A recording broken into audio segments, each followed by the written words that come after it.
Cheers, everyone. Craft Beer Man here, Max Cheers. and Andrew. We're in Nashville, Tennessee. Yes, we are. Today. Nashville. And tell you what, we've had a pretty nice week. We started out in Charleston, and Charlotte. Charlotte. Yeah, I yeah. said Charleston on a couple. No, it just seems CH. You know what? He does have a special place in his heart for Charleston, Yeah. South Carolina. Remember we did the It's probably, jet skis and yep, it was a good time. That's true. So a little surprise to me. I didn't think we'd run into this many pretty solid beers, kind of in this part of the country. It's true. There's some pretty solid beers. Especially when you talk about Asheville, North Carolina. Oh yeah, you got to go there. That is, it is really a brewery mecca. Yeah. There's no doubt about it.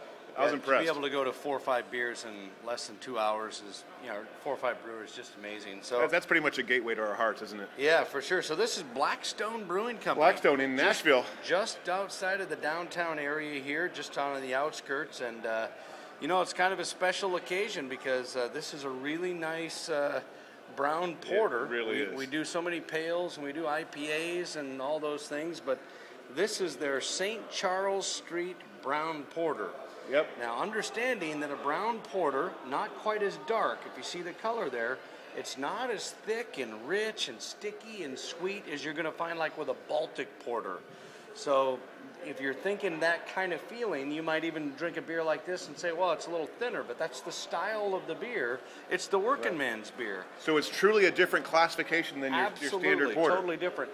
And when you look back in time, this was 80% of the beer that was consumed over in England in the day. This was the working class beer. Yeah. And they purposely made it this way because they didn't want all their workers to come out for lunch and have a bunch of heavy beers and then not be able to go back into the mines and do the work. So anyway, let's do the little nose here. It does come in at 5.8 on the ABV, 5.8. Really nice dark brownish color, but yeah, like you said, lighter than your normal porter.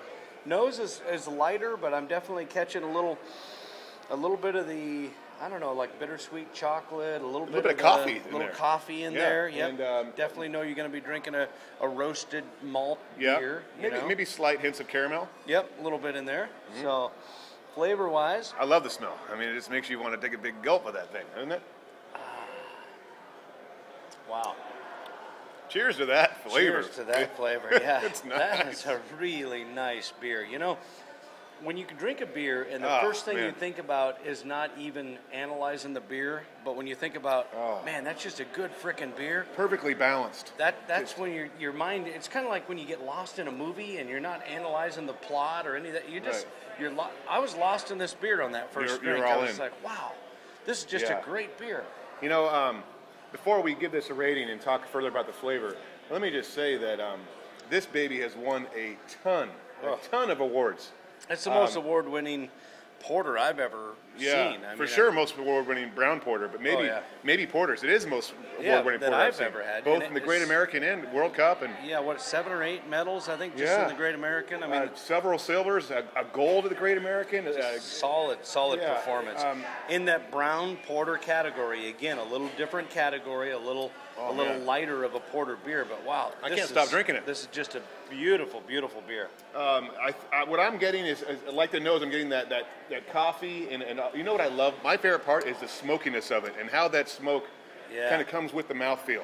I agree. And surrounds your mouth. To me, I'm catching like a little bit of like carob or those chocolate chips that you would get into in your mom's cupboard that weren't really the great chocolate chips. They were kind of that bittersweet chocolate chip or the cooking type chocolate. And they didn't need sugar. Yeah. It's And I'm catching a little bit of that in there, but there's just a lot of flavor for really what would be kind of considered a lighter body on the beer. Yeah. And still got plenty of body and it's got a plenty of mouthfeel, but it's not as sticky and thick as what a lot of people would associate a porter being. I agree. And this is a beer I truly say it has been perfected.